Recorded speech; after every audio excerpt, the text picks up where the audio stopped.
Assalamualaikum warahmatullahi wabarakatuh. Yang saya hormati Bapak Profesor Dr. Insinyur Joko Kustono MPD selaku dosen pengampu dari mata kuliah Filsafat Ilmu. Yang saya hormati teman-teman S3 Pendidikan Kejuruan. Mohon izin menyampaikan terkait dengan materi mata kuliah Filsafat Ilmu, yaitu dengan tema kaidah prinsip pendidikan seumur hidup dan pendidikan untuk semua pada pendidikan vokasi.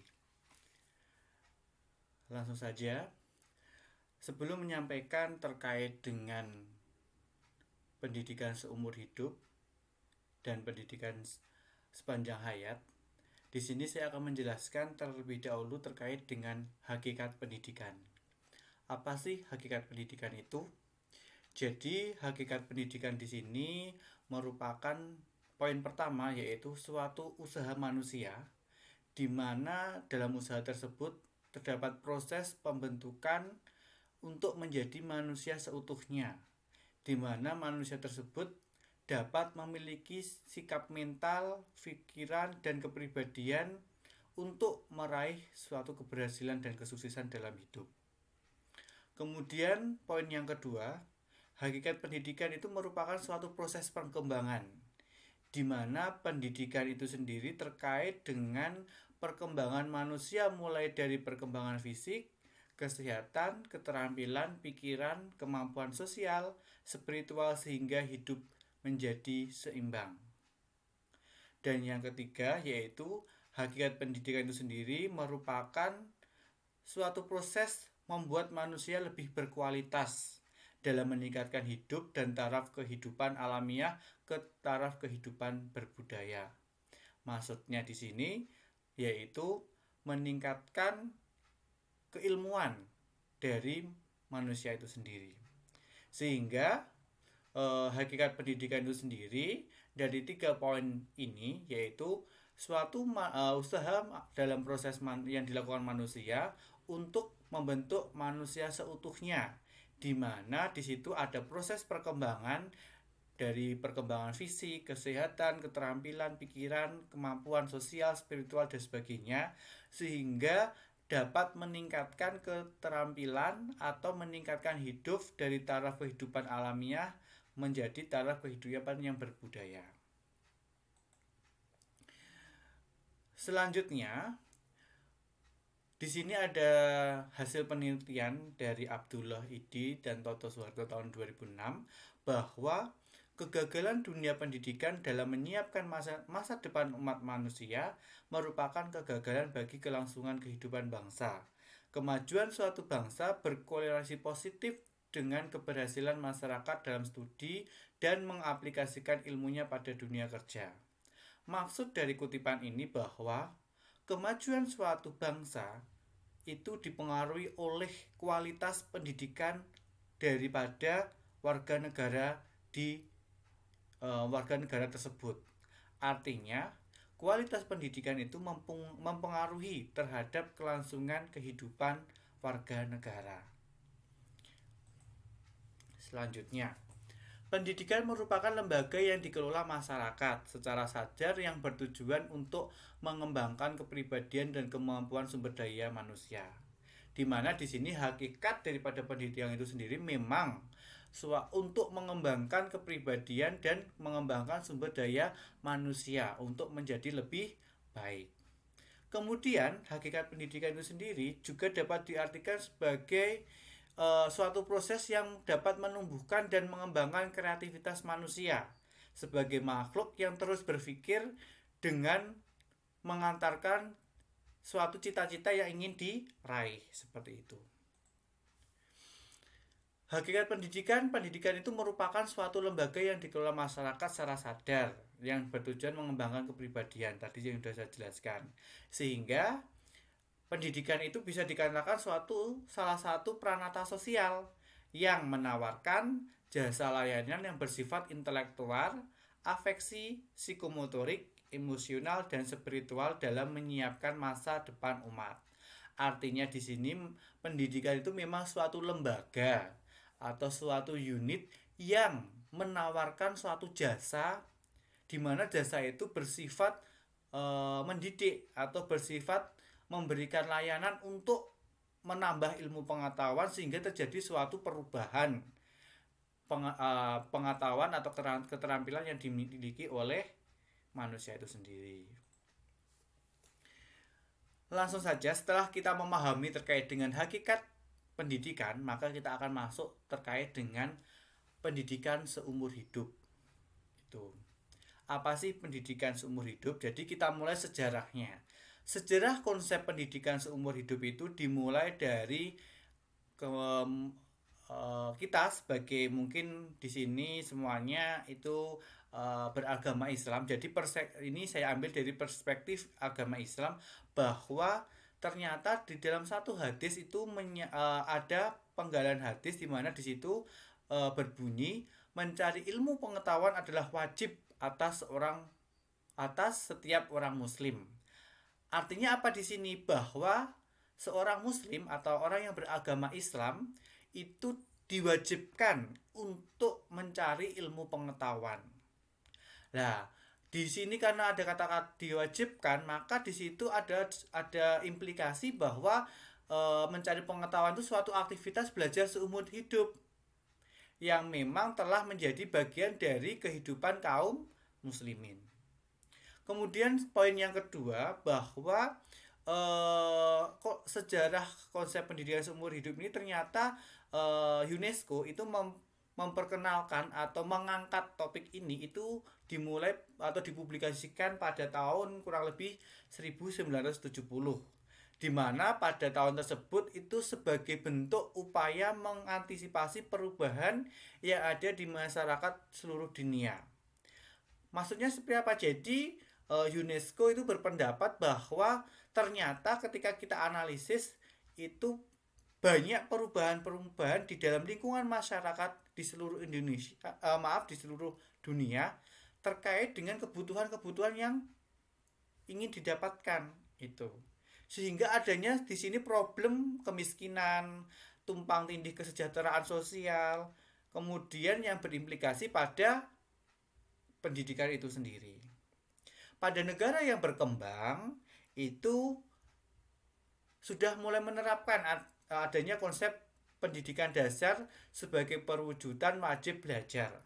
Contohnya di negara Indonesia, di mana dulu mungkin wajib belajar itu 9 tahun, yaitu pendidikan sekolah dasar sama sekolah menengah pertama. Tapi sekarang bisa tidak 9 tahun lagi gitu. Sehingga ditambah sampai dengan jenjang pendidikan atas. Karena apa? Yaitu tadi, karena pendidikan itu merupakan salah satu indikator untuk menentukan kemajuan suatu bangsa atau negara. Sehingga suatu negara berlomba-lomba bagaimana warga negara itu bisa mengenyam atau menikmati fasilitas atau pendidikan itu sendiri. Konsep dasar pendidikan seumur hidup itu ada beberapa tokoh-tokoh pendidikan di sini yang mengungkapkan beberapa kutipan-kutipan. Sebenarnya konsep daripada belajar seumur hidup itu adalah belajar terus-menerus. Artinya di sini bahwa belajar itu tidak hanya berhenti pada ketika kita sudah lulus pada suatu jenjang pendidikan. Misalkan mungkin wajib belajar 9 tahun atau 12 tahun. Ketika sudah lulus, lantas tidakkah kita harus berhenti untuk belajar? Artinya belajar itu suatu kebutuhan, di mana ya memang kita membutuhkan suatu ilmu pengetahuan. Karena apa? Semakin berkembangnya teknologi, pengetahuan, kemudian adanya kebutuhan, itu pasti akan berkembang namanya pendidikan atau ilmu pengetahuan. Sehingga kita tidak bisa lantas untuk memberhentikan atau berhenti dalam kegiatan belajar seperti itu. Sehingga di sini ada konsep continue learning atau pembelajaran berkelanjutan di sini, di mana bahwa ada konsep pembelajaran itu dari buayan sampai akhir hayat. Artinya di sini dari lahir sampai meninggal itu kita harus tetap namanya menikmati pembelajaran seperti itu. Menurut Soeharto tahun 2017 bahwa tujuan daripada pendidikan seumur hidup adalah ini. Pertama, mengembangkan potensi kepribadian manusia sesuai dengan kodrat hakikat dari manusia itu sendiri. Sehingga memang sudah saya jelaskan bahwa di sini memang pendidikan itu mengubah kepribadian, potensi, watak dan sebagainya. Kemudian dari Muhammad Nur Syam tahun 1998 itu bahwa memang kepribadian itu memerlukan rentang waktu yang relatif panjang, sehingga di sini memang karena relatif panjang maka pendidikan itu berlangsung seumur hidup, maka kita belajar harus sampai seumur hidup seperti itu. Terakhir menurut Reja Mudia Harjo tahun 1998 bahwa pendidikan itu menekankan pada proses berlangsungnya terus-menerus sejak seorang itu lahir hingga meninggal dunia, baik itu dilaksanakan di jalur pendidikan formal, non formal maupun informal. Konsep dasar pendidikan seumur hidup itu didapatkan bahwa pendidikan itu bukan hanya didapatkan dari bangku sekolah yang sudah saya jelaskan pada slide sebelumnya. Artinya belajar itu tidak harus di sekolah, belajar itu tidak harus masuk sekolah, membawa tas, memakai seragam, kemudian duduk di sekolah, di dalam kelas, itu tidak. Belajar itu bisa di mana saja. Proses pembelajaran itu tidak harus ada namanya mungkin papan tulis, kemudian ada seorang guru di situ, kemudian harus ada buku pelajaran dan sebagainya. Tidak. Jadi semua apa yang kita lakukan itu merupakan proses pembelajaran. Ketika di mana di situ ada momentum suatu perubahan. Perubahan apa? Ya perubahan terhadap mungkin kepribadian kita, watak kita, bertambahnya pengetahuan, keterampilan dan sebagainya. Seperti itu. Sehingga di sini memang belajar itu dilakukan secara terus-menerus atau kontinu seperti itu. Tidak terbatas oleh waktu maupun tempat yang sudah saya jelaskan tadi. Jadi memang mungkin anggapan-anggapan masyarakat sekarang ini bahwa belajar itu harus membawa tas, buku, memakai seragam, berangkat ke sekolah dan sebagainya. Itu adalah anggapan-anggapan orang mungkin sebagian besar orang yang di Indonesia. Tapi ternyata bahwa pendidikan itu bukan hanya seperti itu. Jadi pendidikan itu suatu proses ketika kita melakukan suatu kegiatan di mana disitu menambah pengetahuan atau keterampilan atau merubah kepribadian kita lebih arah yang positif, itu bisa dinamakan namanya proses belajar. Tujuan pendidikan seumur hidup. Jadi tujuan pendidikan seumur hidup ada dua. Pertama itu mengembangkan potensi kepribadian manusia sesuai dengan kodratnya.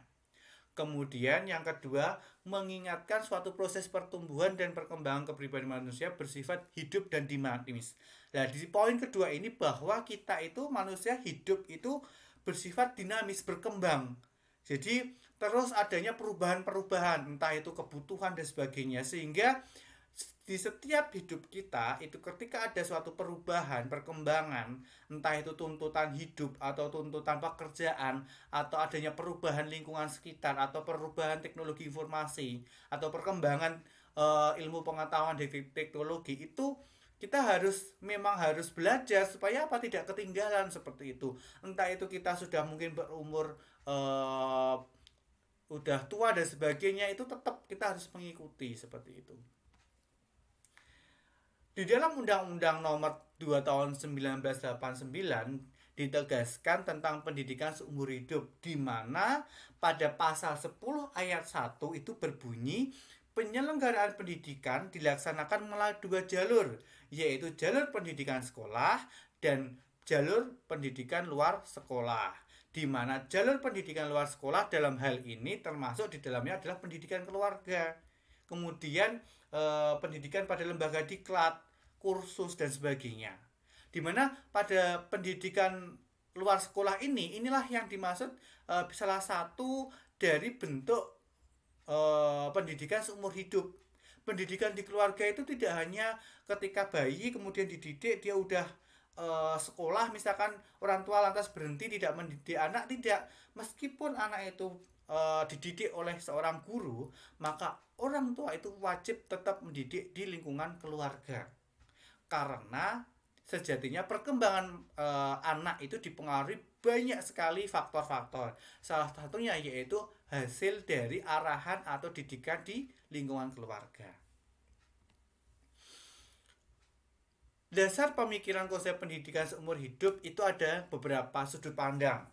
Yang pertama ideologis, di mana memandang bahwa pendidikan seumur hidup itu akan memungkinkan seorang mengembangkan potensi dengan terus-menerus sepanjang hidupnya. Kemudian dari sudut pandang ekonomis bahwa pendidikan seumur hidup adalah cara yang efektif untuk keluar dari zona atau wilayah kebodohan sehingga menyebabkan kemiskinan. Maksudnya seperti apa? Negara-negara miskin itu sesuai dengan data yang ada, analisis penilaiannya ada, itu pasti dipastikan warga negaranya itu minim akan fasilitas pendidikan. Pasti itu. Karena apa? Karena negaranya aja sudah tidak bisa menyiapkan fasilitas pendidikan. Bagaimana kondisi warga negaranya ketika di situ tidak bisa menikmati namanya layanan pendidikan? Dan itu pasti akan berdampak pada perekonomian suatu negara. Kemudian dari sosiologis, bahwa pada umumnya negara-negara berkembang itu masih banyak orang tua yang kurang menyadari pentingnya pendidikan formal bagi anak-anaknya. Sehingga pendidikan seumur hidup itu merupakan solusi daripada anak-anak yang tidak mendapatkan pendidikan formal. Misalkan anak yang putus sekolah, kemudian yang tidak ada biaya, dan sebagainya, itu bisa mengikuti namanya pendidikan informal seperti itu. Dari aspek politis, bahwa pendidikan seumur hidup itu diketahui negara menghendaki seluruh rakyatnya itu menyadari pentingnya hak memiliki pribadi dan memahami fungsi pemerintah. Ketika suatu warga negara itu sendiri memahami pendidikan, mempunyai pendidikan yang tinggi, pasti dia bisa memahami namanya fungsi pemerintah, kondisi negara, kemudian bisa menganalisis kondisi ekonomi suatu negara dan pemerintah dan sebagainya. Kemudian aspek teknologi, di mana bahwa perkembangan teknologi informasi itu hasil dari eksploitasi ilmu pengetahuan, seperti itu. Kemudian dari aspek filosofis itu kodrat manusia itu merupakan kesatuan integrasi potensi yang meliputi manusia sebagai makhluk pribadi dan makhluk sosial. Kemudian dari aspek psikologis, bahwa secara dasar kejiwaan jasmania itu manusia merupakan kesatuan dari kesadaran rohani, baik dari pemikiran, rasa, karsa, cipta, dan budi terhadap suatu proses pendidikan. Yang terakhir yaitu aspek pedagogis, di mana perkembangan iptek yang pesat itu mempunyai pengaruh yang besar terhadap konsep, teknik, metode dari proses pendidikan itu sendiri. Faktor-faktor yang mempengaruhi pendidikan seumur hidup, di sini ada 5. Majunya ilmu dan teknologi, produk-produk teknologi yang perlu dipelajari karena terkait dengan alat-alat kerja. Kemudian yang ketiga, bagi mereka yang menggunakan alat yang kerja yang berbasis teknologi. Kemudian perubahan sosial budaya, dan terakhir kebutuhan manusia yang dinamis. Artinya apa di sini? Kenapa kita harus belajar seumur hidup? Ya tadi, di sini mungkin ada tuntutan-tuntutan kerja. Kemudian adanya perkembangan teknologi di mana kita, misalkan nih, pada saat ini kita adanya namanya WhatsApp, media sosial.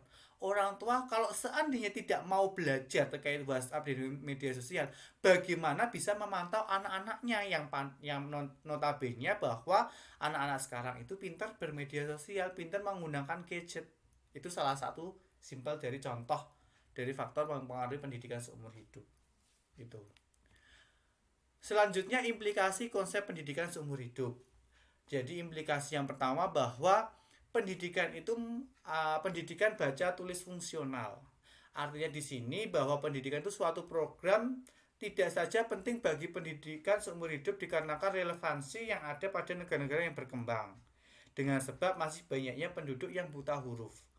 Artinya di sini ada suatu kondisi di mana warga negara itu masih banyak buta huruf. Nah, di sini konsep pendidikan seumur hidup seperti apa? Yaitu bagaimana caranya warganya bebas daripada kejadian buta huruf seperti ini. Kemudian yang kedua, pendidikan vokasional, di mana pendidikan vokasional ini merupakan suatu program pendidikan di luar sekolah bagi anak-anak di luar batas usia sekolah ataupun sebagian pendidikan formal non formal. Artinya apa di sini?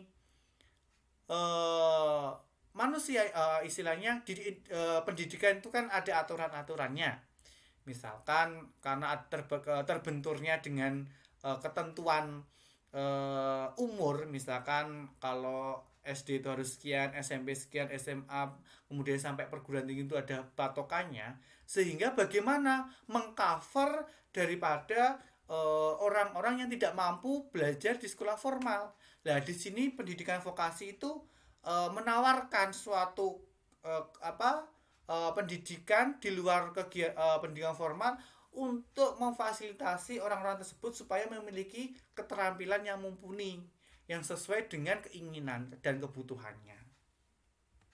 Kemudian implikasi yang ketiga terkait dengan pendidikan profesional, di mana pendidikan seumur hidup ini berdampak pada keprofesionalan seseorang yang sesuai dengan keahlian yang telah digeluti, seperti itu.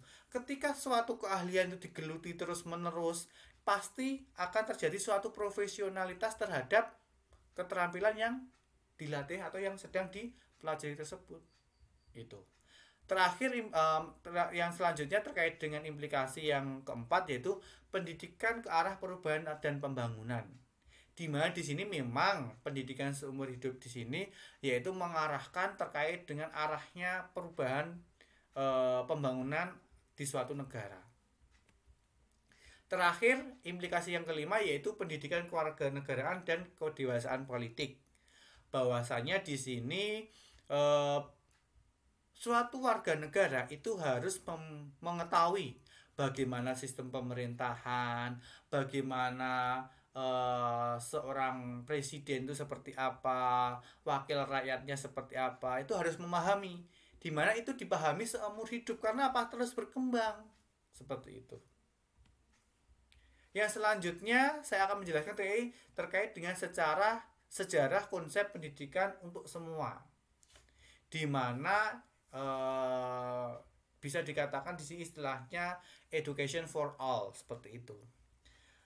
Sejarah terkait dengan pendidikan untuk semua atau education for all itu dimulai ketika adanya program yang bernama ASEAN Pacific Program of Education for All, di mana itu program yang disusun oleh UNESCO untuk kawasan negara Asia Pasifik yang bermarkas di Bangkok, Thailand, terkait dengan 3 subprogramnya.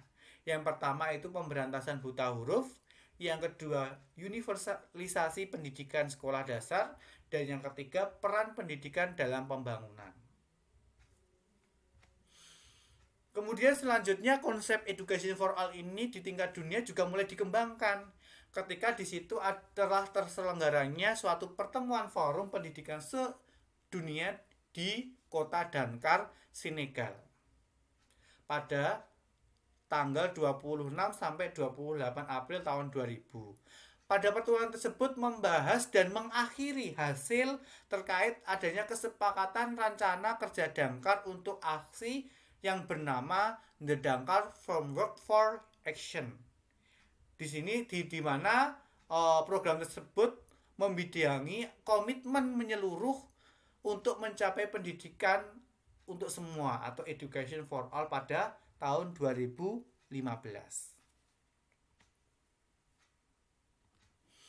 Konsep dan karakteristik pendidikan untuk semua atau education for all itu merupakan suatu ide atau rancangan yang sudah terbentuk dalam pemikiran manusia berkenaan dengan pemerataan dan kesempatan yang sama untuk mendapatkan pendidikan tanpa memandang latar belakang status sosial seseorang.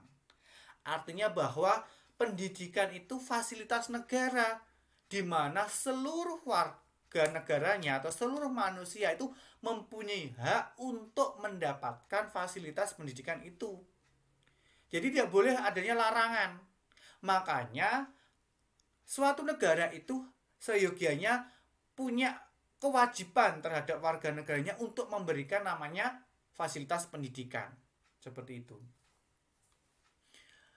Edukasi for all itu salah satu konsep pendidikan yang harusnya tidak hanya dijadikan hanya slogan saja, hanya sebuah kegiatan kampanye suatu bangsa, tapi merupakan solusi sebenarnya.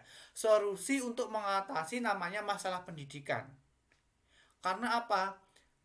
Memang tadi sudah dijelaskan bahwa pendidikan itu adalah salah satu tonggak akan kemajuan atau indikator suatu kemajuan atau perubahan dari negara tersebut. Itu sehingga di negara kita sendiri, di negara Indonesia, bahwa education for all atau pendidikan untuk semua itu sebenarnya sudah tercantum di dalam Undang-Undang Dasar tahun 1945, di mana setiap warga negara Indonesia itu berhak untuk mengenyam pendidikan. Sehingga ini lebih dalam akan saya jelaskan bahwa di sini di dalam Undang-Undang Dasar 1945 itu sebuah kewajiban dan tanggung jawab pemerintah sebagai penyelenggara negara dalam kehidupan bernegara terkait dengan penyediaan fasilitas pendidikan. Sehingga di situ di dalam Undang-Undang Nomor 20 Tahun 2003 tentang Sidiknas Pasal 5 Ayat 5 bahwa setiap warga negara itu berhak mendapatkan kesempatan meningkatkan pendidikan sepanjang hayat di sini itu. Jadi untuk semuanya. Kemudian yang selanjutnya terkait dengan implementasi konsep pendidikan untuk semua.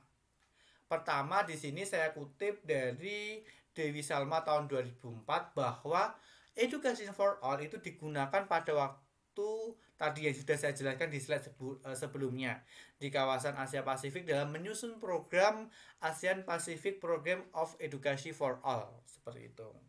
Ini tadi ada kaitannya pada slide sebelumnya. Yang selanjutnya terkait penelitian kutipan dari Suyahman tahun 2015 menyatakan bahwa Education for All itu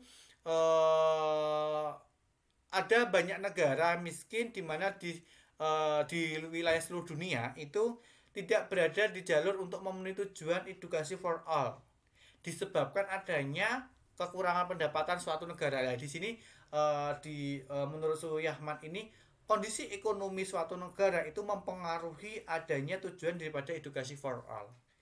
Jelas bahwa ketika negara itu mungkin kekurangan dana atau tidak bisa memfasilitasi negaranya, pasti itu berimplikasi pada fasilitas pendidikan yang diberikan kepada rakyatnya.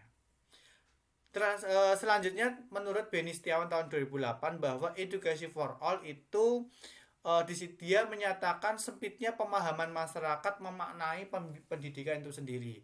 Yang tadi sudah sempat saya bahas atau saya singgung pada slide sebelumnya, bahwa masyarakat Indonesia itu ya tadi memandang di mana pendidikan itu identik dengan sekolah, pesantren, kemudian kuliah di perguruan tinggi, kemudian mungkin di situ adanya gedung, kemudian mencari ilmu pengetahuan. Nah, itu adalah pemaknaan sempit daripada pendidikan. Dan sampai sekarang pun juga terjadi di lingkungan masyarakat dengan persepsi tersebut. Selanjutnya saya akan menjelaskan terkait dengan problematika implementasi konsep pendidikan seumur hidup. Bahwa ketika ada konsep, ketika diterapkan itu pasti adanya faktor-faktor penghalang atau suatu problem yang terjadi ketika konsep itu diterapkan. Untuk mewujudkan konsep education for all yang sedemikian, maka diperlukan strategi, baik itu bersifat internal maupun eksternal, di mana konsep ini tidak bisa dilaksanakan atas independensi dari suatu lembaga saja.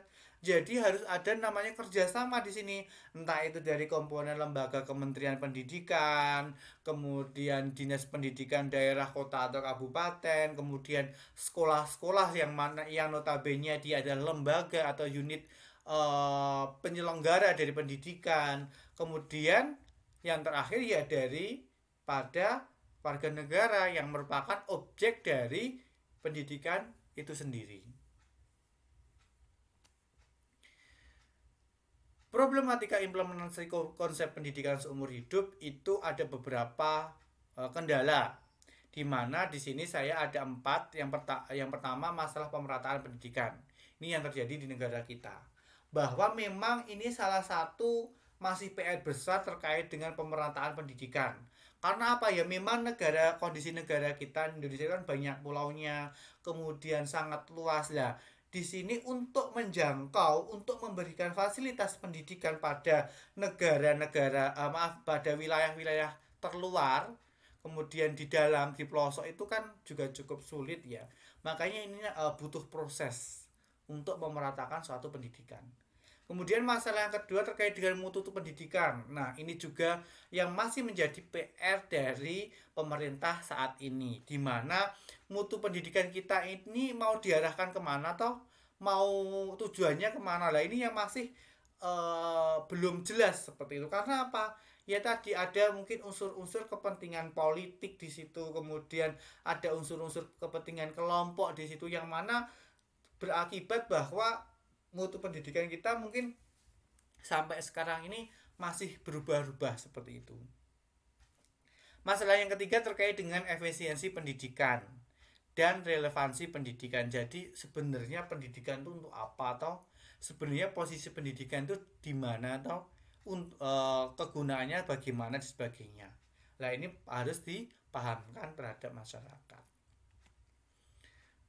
Kemudian selanjutnya, dari keempat permasalahan tersebut sebenarnya bisa kita atasi atau ada strategi untuk menghadapi masalah-masalah tersebut. Yang pertama yaitu pastinya menyediakan kesempatan pemerataan pembelajaran, di mana pemerintah itu seyogyanya memberikan fasilitas pendidikan yang merata. Dan di sini pun juga perlu namanya waktu dan proses, karena tadi wilayah Indonesia yang sangat luas, kemudian pulaunya juga sangat banyak di situ, jika perlu waktu. Yang kedua strateginya dapat mencapai hasil mutu jika adanya perencanaan proses pendidikan, hasil yang sesuai dengan tujuan yang dirumuskan. Yang ketiga, solusinya dapat terlaksana dengan efisien jika pemrosesan pendidikan itu sesuai dengan rencana dan tujuan yang ditulis dalam rancangan. Dan yang keempat, produk yang bermutu tersebut bisa relevan ketika hasil pendidikan itu sesuai dengan kebutuhan masyarakat dan pembangunan sosial budaya. Selanjutnya di sini saya akan menjelaskan penerapan konsep pendidikan seumur hidup pada pendidikan vokasi. Sebenarnya hubungannya bagaimana toh antara konsep pendidikan seumur hidup dan pendidikan vokasi. Ketika kita tarik hubungannya antara konsep pendidikan seumur hidup sama pendidikan vokasi, itu sebenarnya pendidikan vokasi itu memberikan bentuk-bentuk proses belajar, kegiatan belajar yang notabene sifatnya itu seumur hidup. Contoh misalkan saya pernah mendengar adanya salah satu pegawai BUMN PLN itu ketika dia pegawainya itu sudah pensiun, pegawainya yang sudah pensiun itu diberikan namanya suatu reward untuk mendapatkan suatu pelatihan. Lah harapannya ini pelatihan ini itu digunakan sebagai modal ketika dia udah pensiun nanti, seperti itu. Sehingga kemudian pendidikan vokasi dirasa cocok dalam penerapan konsep pendidikan seumur hidup. Jadi pendidikan vokasi di sini tidak hanya terbatas SMK, Politeknik, Madrasah Aliyah Kejuruhan, kemudian sekolah tinggi atau perguruan tinggi yang memiliki sekolah vokasi. Jadi tidak hanya sebatas itu aja, bahwa pendidikan vokasi itu luas, memiliki kegiatan-kegiatan yang luas. Ada diklat, kemudian pelatihan, kemudian ada kursus, di mana program-program ini itu tidak harus dinikmati oleh orang-orang tertentu, gitu kan. Orang yang membutuhkan boleh di sini. Sehingga di sini memang pendidikan vokasi menawarkan bentuk-bentuk kegiatan daripada pendidikan seumur hidup. Kemudian saya jelaskan, menurut tadi Undang-Undang tahun 2003 nomor 20 bahwa di Indonesia itu dikenal 3 nama jenis pendidikan yang sudah saya jelaskan juga, bahwa ada pendidikan formal, non formal, informal. Nah, di sini saya akan menitik beratkan pada pendidikan non formal sama informal. Kenapa pendidikan formal tidak bisa dijadikan penerapan di konsep pendidikan seumur hidup? Karena pada di pendidikan formal itu terbentur banyak aturan, banyak peraturan-peraturan, di mana salah satunya itu adanya batas usia di manusia apa seseorang untuk bisa mengenyam jenjang pendidikan tersebut itu. Nah, di sini yang paling cocok itu memang pendidikan non formal sama pendidikan informal. Kalau non formal itu lebih struktur dan berjenjang. Biasanya di sini ada lembaga diklat, kursus, kemudian ada lembaga yang lain. Kemudian di informal ini lebih ke pendidikan keluarga dan lingkungannya, sudah saya jelaskan tadi di saat sebelumnya. Jadi menurut pemerintah itu, jadi di sini perlu meninjau ulang terkait dengan peraturan Presiden nomor 82 tahun 2000 tentang Kementerian Pendidikan Kebudayaan RI, bahwa di situ adanya harus pertimbangan terkait dengan prinsip pendidikan non formal dan informal. Di mana di situ salah satu wujud dari pendidikan sepanjang hayat dan untuk semua orang itu. Penerapan konsep pendidikan vokasi untuk semua itu juga seyogyanya dilaksanakan tanpa melihat batasan umur, jenjang pendidikan, golongan, kondisi ekonomi dan sosial budaya. Di mana seyogyanya di sini bebas. Semua orang bisa mengenyam namanya pendidikan. Tentunya di mana di sini yaitu tadi yang sudah saya jelaskan di slide sebelumnya, bahwa pendidikan itu merupakan sesuatu hak warga negara untuk mendapatkannya itu. Nah, di dalam pendidikan vokasi yang tadi sudah saya jelaskan bahwa pendidikan vokasi itu di informal itu banyak sebenarnya, ya yang sudah saya jelaskan tadi itu ya, yang bisa dinikmati untuk semua orang, semua golongan umur, tanpa adanya jenjang pendidikan, kemudian kondisi ekonomi, sosial budaya itu. Nah, mungkin cukup itu yang bisa saya jelaskan terkait dengan konsep pendidikan seumur hidup dan pendidikan untuk semua atau education for all. Mohon maaf apabila ada salah kata dalam saya menjelaskan. Terima kasih. Saya akhiri. Wassalamualaikum warahmatullahi wabarakatuh.